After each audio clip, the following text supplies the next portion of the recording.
So இப்போ பார்த்தீங்கன்னா இந்த மாதிரி பிரிண்ட் பண்ணுறதுக்கான கோட் லாஜிக் நம்ம பார்க்குறோம். இதில் வந்து n equal to 10 இருக்கு சரியா. 10 rows நான் கன்சிடர் பண்ணியிருக்கேன். ஸோ அதனால ஃபர்ஸ்ட் வந்து int n is equal to 10 கொடுத்துக்கிறேன்.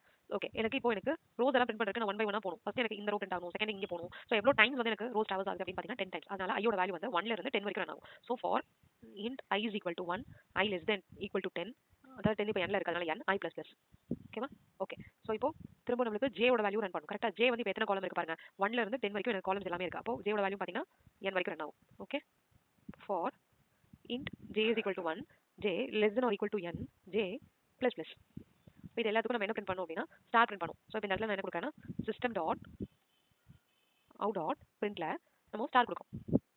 ஓகே ஸோ எனக்கு ஸ்டார் பிரிண்ட் ஆகும். ஏன் வந்து எனக்கு பிரிண்ட் கொடுக்குறேன் பிரிண்டல் எனக்கு பதில் அப்படின்னா எனக்கு இப்போ ஃபர்ஸ்ட் இந்த பிரிண்ட் கொடுக்கும்போது எனக்கு இங்கே பிரிண்ட் ஆகும். நான் இப்போ பிரிண்டல் கொடுத்தேன்னா எனக்கு ஃபர்ஸ்ட் இந்த j equal to 1 காலம் முடிச்சதுக்கு அப்புறமே எனக்கு நெக்ஸ்ட் ரோக்கு போயும். பட் ஆனால் எனக்கு இந்த ஸ்டார்ஸ் எல்லாமே பிரிண்ட் ஆகணும். j ஓட வேல்யூ 1ல இருந்து 10 வரைக்கும். ஸோ அதனால தான் நான் பிரிண்ட் கொடுக்குறேன். நெக்ஸ்ட் லைனுக்கு போகாம இருக்கு. ஸோ இப்போ எனக்கு ஃபுல்லா பிரிண்ட் ஆகி முடிச்ச பின்னாடி எனக்கு நெக்ஸ்ட் ரோக்கு போறதுக்கு நான் இந்த லூப் ஃபுல்லா முடிஞ்சதும் நான் ஒரு பிரிண்ட் கொடுக்கணும். ஸோ அதை தான் நம்ம இங்கே கொடுக்க போறோம். System dot out dot println.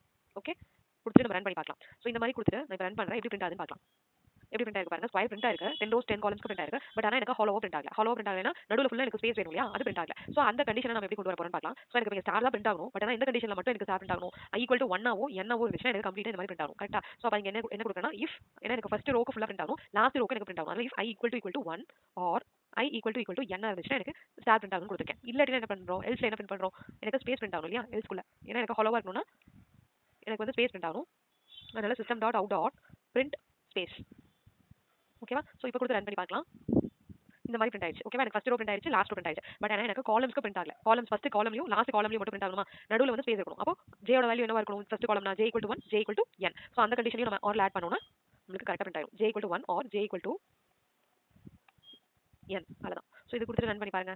ஓகேவா? ஹாலோ பிரிண்ட் ஆயிடுச்சா? அவ்வளவுதான். சோ இது ரொம்ப சிம்பிளான லாஜிக் தான். இதே லாஜிக் தான் வந்து நம்ம வேற என்ன பேட்டர்ன் ஹாலோ பேட்டர்ன் எல்லாத்துக்குமே நம்ம அப்ளை பண்ண முடியும். கொஞ்சம் அந்த ஷேப்புக்கு தகுந்த மாதிரி நம்ம லாஜிக் அப்ளை பண்ற மாதிரி இருக்கும். இந்த வீடியோ பிடிச்சிருந்ததுனா லைக் பண்ணி ஷேர் பண்ணி சப்ஸ்கிரைப் பண்ணுங்க. சேனலை மறக்காம ஃபாலோ பண்ணுங்க. Thank you.